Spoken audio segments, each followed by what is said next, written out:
chapter 4. It's Parak Daled in Hebrew, 4th chapter, verse Aleph, or number 1. Without any further ado, I think I'm going to jump into it right now. Jump to the screen share. Okay. Hopefully everyone can see that. Let me just set up my screen for myself. All right. And with this 4th chapter, well, in the last chapter, let's put it that way. In the last chapter, what we saw was, again, it was this long discussion that King Solomon had about what it means to, or he's been having this long discussion in general about what it means to go and have experience pleasure, experience happiness from the material possessions of this world. And again, he gave us 2 major keys so far. Number 1 is that you have to understand the extent of your power and find out where you do have power, where you don't have power. And once you identify that, to stop trying to gain control over things you don't have control over. And the second thing was to do good with your material possessions. Again, we haven't seen so much. We've touched a little bit so far on what good means, but he definitely is of the opinion that in order for a person to experience pleasure or happiness from the material possessions of this world, then they also have to go ahead and do something positive with it. All right, and that's going to address another one of his issues we saw also. His issue, but that he had both with happiness and with wisdom in general, is how do you ensure a legacy? And basically one of the things he's saying is that to ensure a legacy, to live beyond your years here, one of the things you have to do is do good with what you have, with the material possessions that a person has. And so in discussing this, he brought us up to this idea of there are a number of people, or there are some people who have power over other individuals, and they don't do anything for the other person's benefit. They're entirely self-serving, and in doing that, we refer to it as we consider the authoritarian, right? Somebody who takes full control over everyone around them and doesn't allow the freedom for the people there or that they have control over. And that's one of the things that he brought up. That was his contrast. He was talking about, as opposed to using what you have for the good, you have some people who use their power over others and over the material for a destructive purpose. So now he's going to really get into that a little bit more. And I think what I'm seeing over here is that he's veering away from the original discussion. He's kind of taking a bit of a sidebar. And he wants to talk about this idea of oppression, authoritarianism, and he wants to discuss a little bit more in depth before we move on before we continue talking about happiness. First, he wants to talk about this and his thoughts on this matter. That's how I perceive these coming verses, and we'll see that hopefully come out through the text. So without any further ado, I'm going to highlight this first verse over here so everyone can see it. I hope that makes it easier to see, or easier to spot at least. Okay, and we'll start like this. And again, if you joined us last week, we already translated the verse, but we'll do it again. It's always worth a review. And so he says like this: Vishavti ani, and I have returned. Okay, shav has two, the shoresh, what do you call it? The root, the Hebrew root. There's 2 possibilities of what that is. It's either yashav or shava. It's either sit or to return. So for example, we talk about if a person goes and learns in yeshiva, that's a place where they sit and learn for a long period of time. During the times around the high holidays, we engage in teshuvah, which means repentance, returning to Hashem. So those are 2 different shorashim, 2 different root words. My understanding is over here he's using the second one, saying that I'm returning to this idea. V'shavti ani, I'm returning to this idea. And I'm taking a second glance at this concept. Va'ereh, and I see et kol ha'ashukim asher na'asim tachat hashamesh, all of the oppressed that have been made. It's an interesting phraseology, but all the oppressed that have been made under the sun. Okay, and as we've seen so far, again, under the sun being this idea that we're talking about the material. So people who are oppressed by the material world. V'hinei, and behold, dim'at ha'ashukim, they cry out. There's the cry of the oppressed. Ve'ein lahem menachem, and they do not have any comfort. They do not find any comfort. Umiyad ushukehem koach, and in the hands of their oppressors is all the power. Ve'ein lahem menachem, and he repeats this idea that they have no comfort. There is no comfort for such a person. Okay, so again, he's referring to a very specific case of a person, the ashukim, the people who are oppressed. So let me read the verse one more time. It's a long verse. V'shavti ani, I have returned back to this idea. V'ered kol ashukim, and I see all of the oppressed, asher na'asim tachat hashamesh, that are created under the sun. V'hinei dim'at ha'ashukim, there is the tear of those who are oppressed. Ve'ein lahem menachem, and they have no comfort. Umiyad oshukehem koach, and in the hands, or literally, as we said last week, from the hands of the oppressors is power. Ve'ein lahem menachem, and still, again, they have no comfort. So there's a number of things, glaring things that show up to us right away at this verse. The very first one being this doubled up expression of ein lahem menachem, that they have no comfort. Menachem in general, it's one of my favorite shorashim, nacham, that nun chet mem, because it's actually one of the most difficult shorashim to pin down. It seems to mean different things in different places. We like to use it as comfort.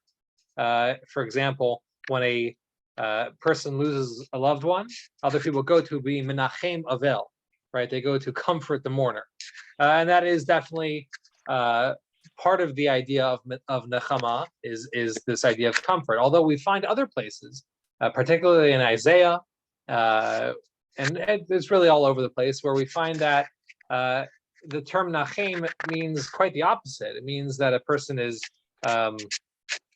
upset over something, which is not exactly what you would think of when you think of comfort. In fact, in last week's Haftarah, so after in the readings from the prophets last week in the synagogue, one of the things we told the story of Saul, who was given the commandment by Samuel, by the Shmuel, to go and kill all of the people of Amalek, our mortal enemies. And there, after Shaul makes the mistake of not killing all of them all at once, as he was told to do, Hashem tells Shmuel, the prophet, he tells him, Nichamti ki himlachti et Shaul. I am upset, or I have reconsidered my position of making Saul king. So there we see Menachem, again, Nacham, meaning something quite different, a shift in mindset. I have changed my mind.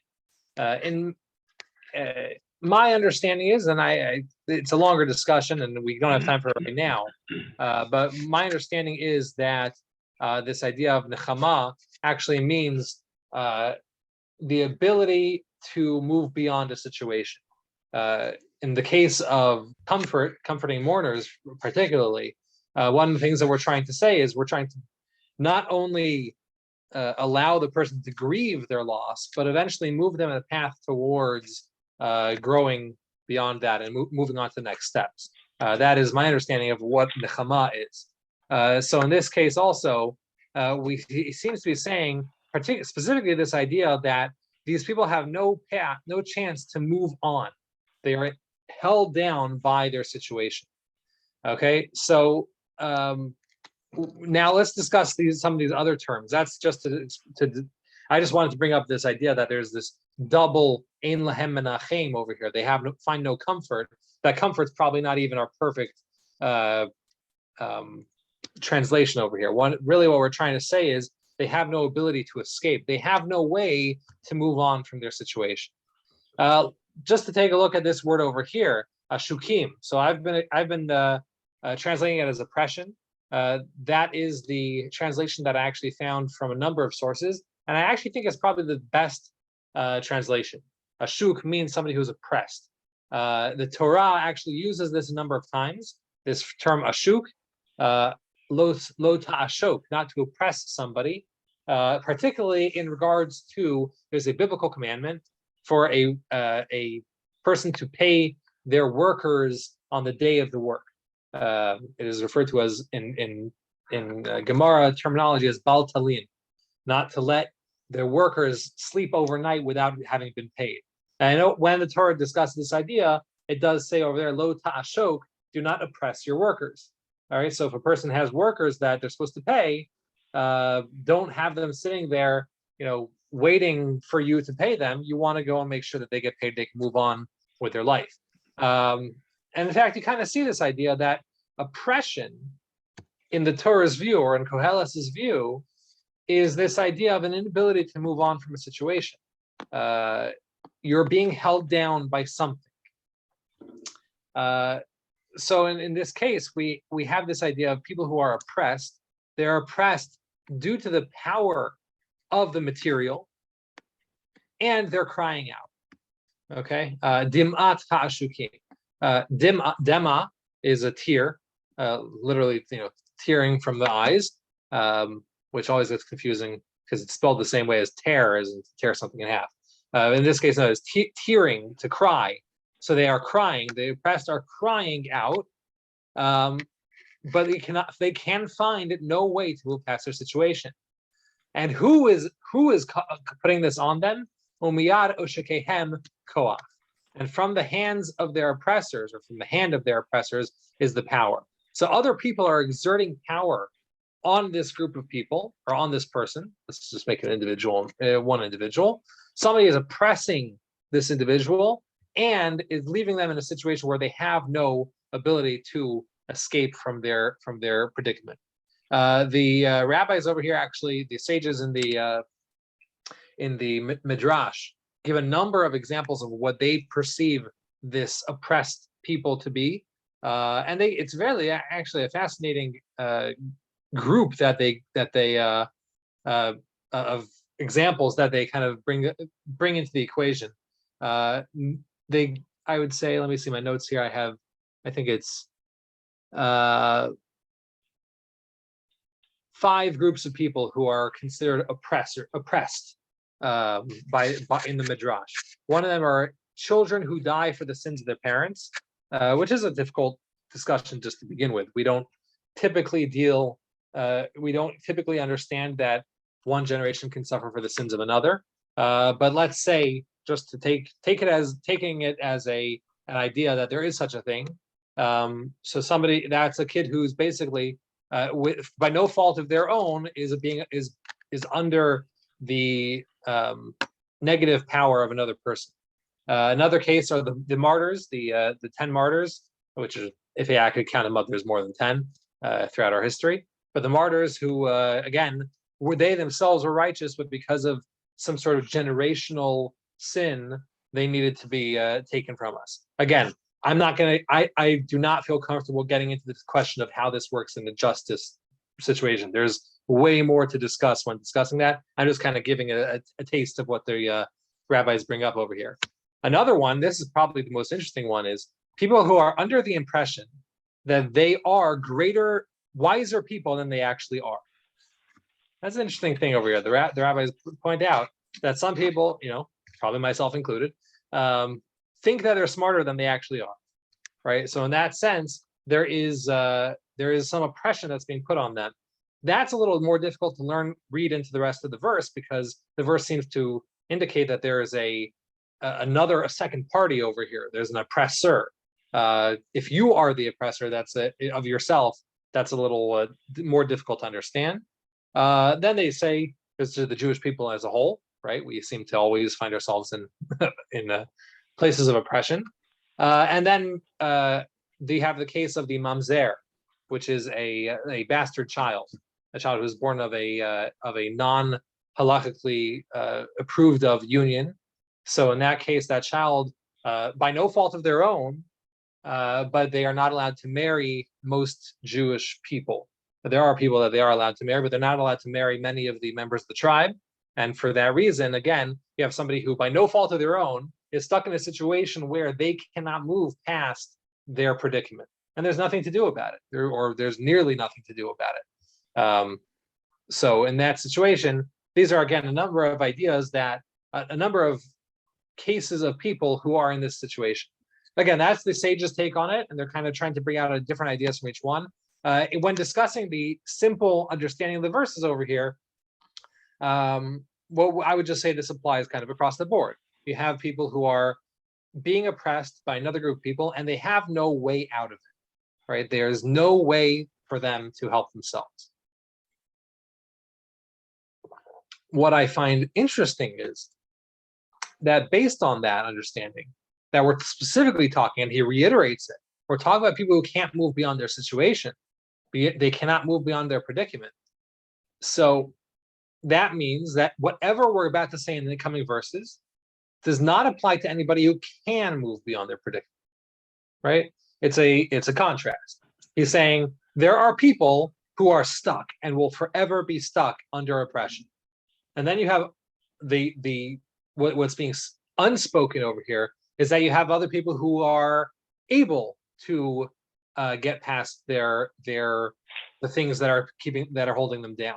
So we have to kind of hold those two possibilities in our mind, that he's talking about people who cannot avoid their situation, and there's another group of people that can avoid their struggles and their predicaments that they find themselves in.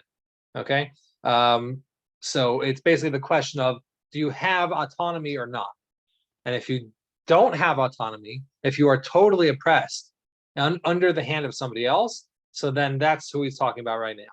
But if you have a way to grow beyond your predicament, then we're not talking about you. And in fact, I would say everything that we're about to say in the coming verses, the opposite is true. Okay, that's going to hopefully come a little more clear as we get into the next verses. So I'm going to jump into the next verse over here, verse number 2.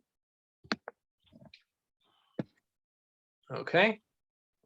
Rabbi, before you move on, I just have an observation to make. It seems like you're extracting a tremendous amount of meaning from this word, menachem, this comfort.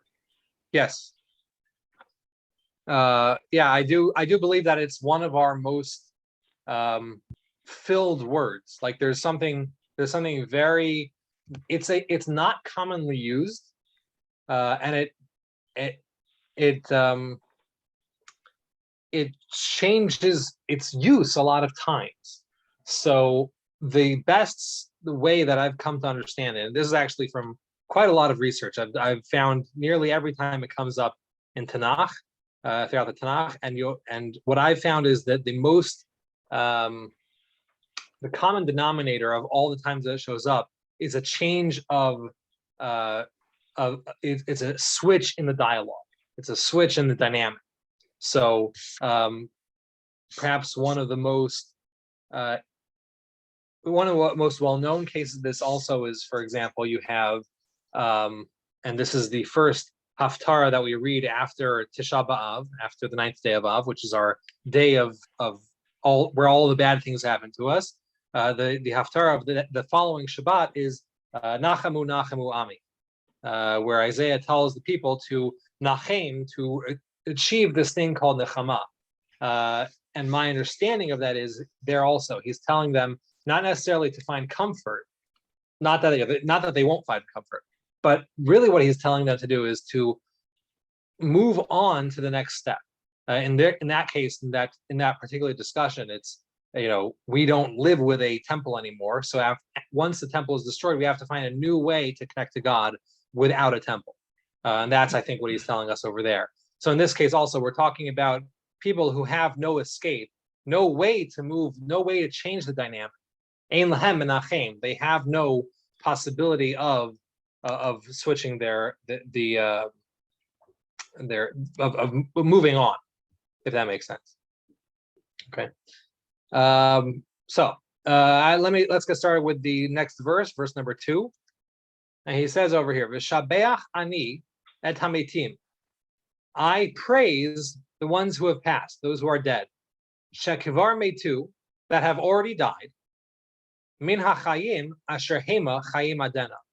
Over those who are living, over the living who are living still. Okay, so let me read that one more time. V'shabeach ani, I praise et hametim shekivar metu, the dead who have already died. Min hachayim asher hem chayim adena, over the living who are still alive. Okay, interesting that he just puts everything. He uses death as both a noun and a adjective, I guess. They are the dead who have already died, meaning that's a descriptor of them, and we have the living who are still living. Okay, just interesting that he does that. According to many of the commentaries on this verse, it is just a poetic way of speaking it out. It's there to kind of give a poetic way of reading the verse. So he says, "I'm praising those who have passed over those who are still alive." And it's important to point out right off the bat that if you remember way back to the very, very first class, I mentioned that the sages had a big struggle with the book of Kohelet, the book of Ecclesiastes in the first place. And that's because in a number of places, he seems to contradict what he says in one place with saying something else in another place. And this is one of the examples that the rabbis point out in Shabbat, in the Talmud tractate Shabbat, 30b, if I remember correctly, somewhere around there. And the Gemara, the Talmud points out to us that he says over here, I praise the dead over the living. And another place he says, how much greater is a living dog than a dead lion? Meaning you can have the greatest person who's passed away, but if somebody's still alive and kicking, how much better? And so the rabbis struggled with this. They said, what's going on here? Are the living better off or are the dead better off? They give a certain interesting. Their take on it is not exactly a explanation in so much as it's they use it to teach a specific idea. In that case over there, it's an interesting story that when King Solomon finally builds the temple, after about 400 years of us using a tabernacle, he finally builds the temple. And when he gets there to finally do the first day's service in the temple, the doors are stuck closed. And he tries to pry them open and they won't open. And he sings praises to Hashem to get them open and they won't open. And he says, the verse is actually that we sing a lot on Simchat Torah as we're bringing the Torah back into the ark at the end of the dancing service. He says, "Su'usharim roshechem," that the gates should open up and lift up your heads, literally, and allow us to come in and do the service, and still nothing happens.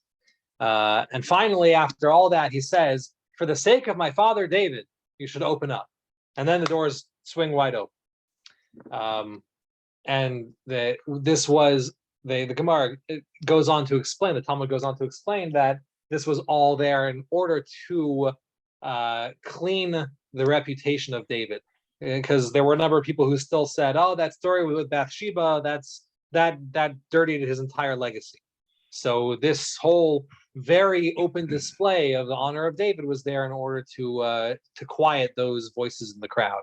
But that's a very specific story. It's a midrash, and they base it off of this verse over here. That in that case, yes, the dead had more power than the living. It's definitely not the simple understanding of this verse over here. This verse is, I would say, not saying that in a literal sense, but it does seem to say that those who have passed on are better off than those who are still living.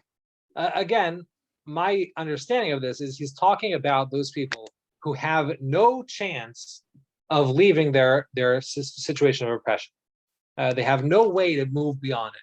People who are stuck and cannot grow and cannot move past themselves, in that situation, unfortunately, the person is not, their situation in life is very unpleasant. To put it lightly. What I would say is that it's very unlikely for a person to be in such a situation. It's for a person to be at the point where there is no way for them to remove themselves from a situation. Not to say that there's not such a thing as oppression, and obviously, there's a lot of bad things that happen. But to grow and to continue growing is a human thing. It's a human ability that doesn't end. typically. If a person has allowed themselves to get to a point, or unfortunately, if somebody else has put them in a situation where there's no way out, so then King Solomon says, you're right, maybe there's a calculation to make over there. But if a person is, as almost every single human being is, if a person's in a situation where they have a way to grow and move and become and grow out of their specific predicament and improve their lives, then this verse does not apply to them, right? He's talking about a very specific case of somebody who ein lahem menachem, who has no way out, or is the power is fully in the hands of others. I mean, we look at again with the most headline catching situation right now is you have a whole country of people who are under attack by a superpower, and they're fighting. So that's not the same thing. That's not who we're talking about. We're talking about somebody who is no longer fighting, and that person is where again King Solomon potentially says, there's a possibility that the mitim are better off than the chayim. And again, with our thesis over here, our theory of Kohelet is that it's really an uplifting book, right? So this is definitely a verse that you're going to be sitting there scratching your head. How are we going to make this an uplifting verse? And again, not uplifting, empowering. That's the word I like to use. I wouldn't say it's uplifting, right? It's an empowering book. So with that, this verse actually, again, what it's saying is, yeah, there is a situation where I would say Shabeach ani et hametim shekvar metu, that I praise the dead who have already died over the ones who are living, the living who are still living. But that situation does not apply to almost any situation in the entire world. Almost everyone is not going to be at the point of no ability to move beyond their predicament. Again, moving beyond doesn't necessarily mean getting out of it. It means fighting it. It means growing from it. It means all sorts of things that menachem can take, all sorts of ways that we can perceive menachem. It doesn't have to be. The point is that unfortunately, if a person gives up on their ability to do that, then we're in a much stickier situation. Okay. Okay, and I really should read the next verse with this one together because the two of them go hand in hand. So let me go to that, and that is V'tov mishanehem, and better than both of those, the living and the dead, et asher aden lo haya, is the person who still has not come to be.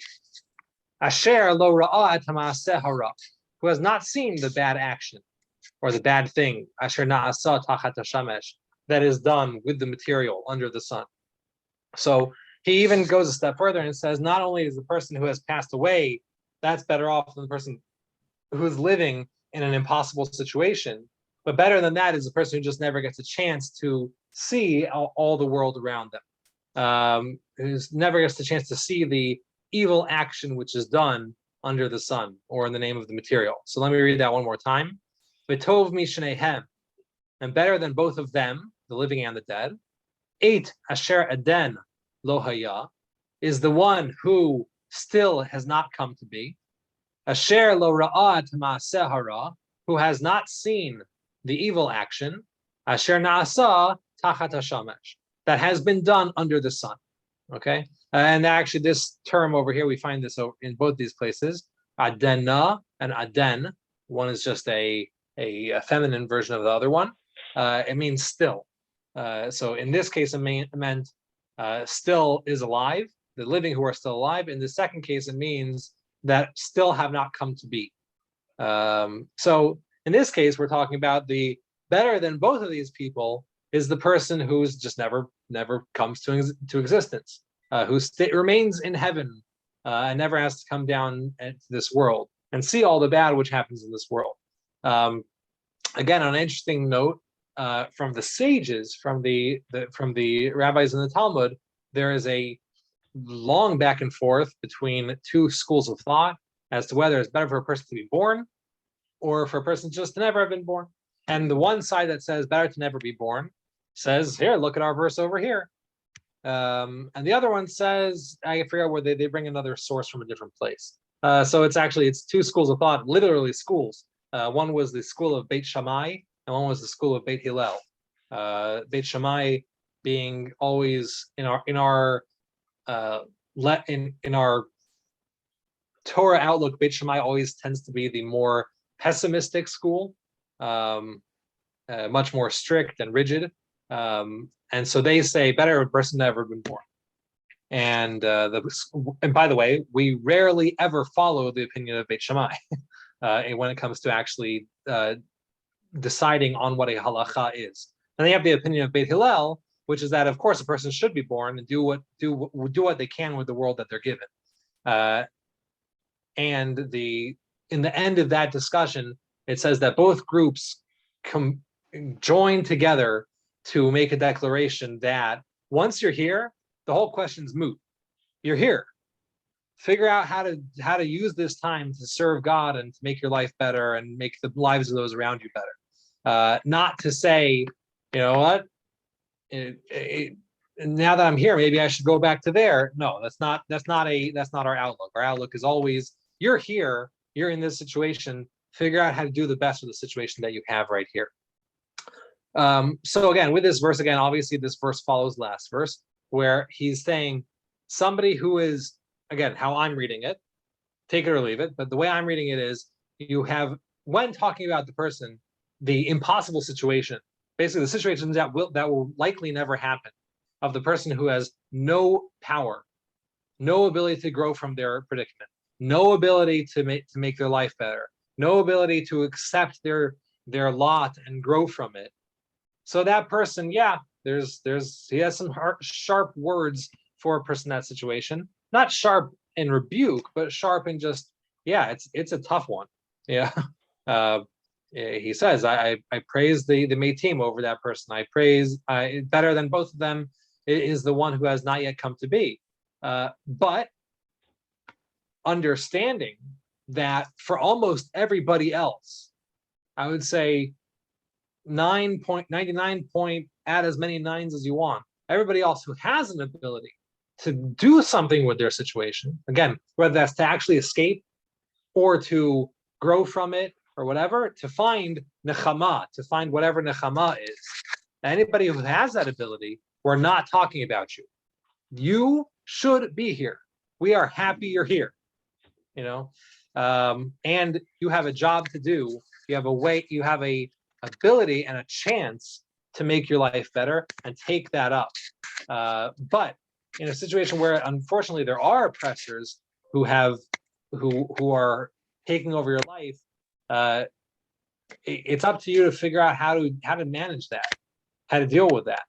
How do we deal with those who put us down and keep us down? You know, it's hard. It's a real question that we have to grapple with. But the fact of the matter is, most of us have menachem. Most of us have this idea of the ability to move past that. There's a I don't know if, I'm sure this came up in other generations, but in the millennial generation, which I'm a proud member of, there's always this discussion in like the thought of the day as to whether, you know, would you raise kids in such a world? I think I talked about this actually a couple months ago also. You know, I remember seeing a cartoon of two teenagers. This was when I was a teenager. Two teenagers sitting in a coffee shop and discussing, I don't think I'd want to have kids in a world like this nowadays. You know, it's just not. Yeah. And another one says, yeah, I mean, look at you, you know, sitting in a coffee shop, enjoying coffee made from beans from, you know, halfway across the world, sitting in the sunlight, enjoying your time. You know, what a terrible world, you know, you live in. That's the truth. You know, there is an argument of better than both of them is the one who has never come into being. But that, we really have to take a second and look at that argument and say, we want to be here. Most of us spend our entire lives trying to make sure we stick around, right? We work very hard on our health, hopefully, and enjoying This whole discussion is enjoying the world around us, enjoying the material world. So we do want to have that. And why wouldn't we want that for another person also? Why wouldn't we want to bring that to another generation of people? And again, that's the human side of it, is people want to improve and be better. And you're very unlikely to be placed in that situation of ein lahem menachem, where you have no way out.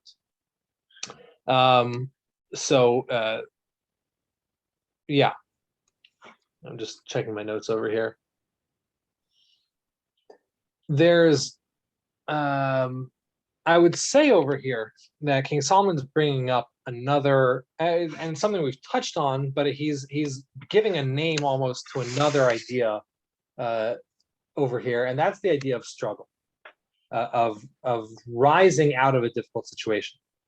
Difficulty, and let's put it one way, inequity or inequality, right? The fact that different people live different lives and struggle with different things, that's a natural part of this world, right? Unfortunately, right? It is here, and it is part of the world that we live in.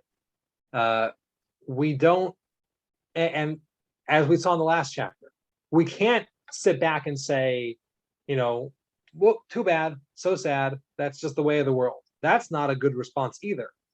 But to also go with the idea that, you can't, try as we might, we will never be able to bring full equality to everyone. No one is ever going to be in a fully equal situation. It's this reality of the world. And so there's always oppressors and there's always the oppressed, right? And there's always the people who have power and the people who don't have power.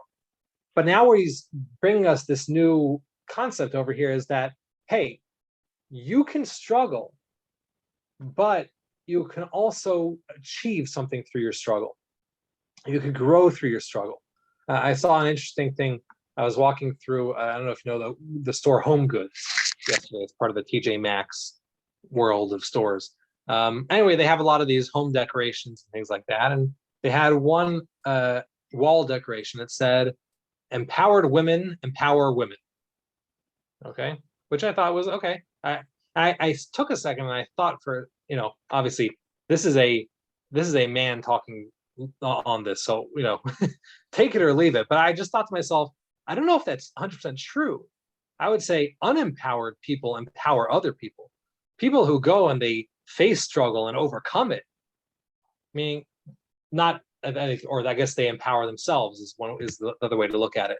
But just being handed empowerment, that's not necessarily going to empower other people.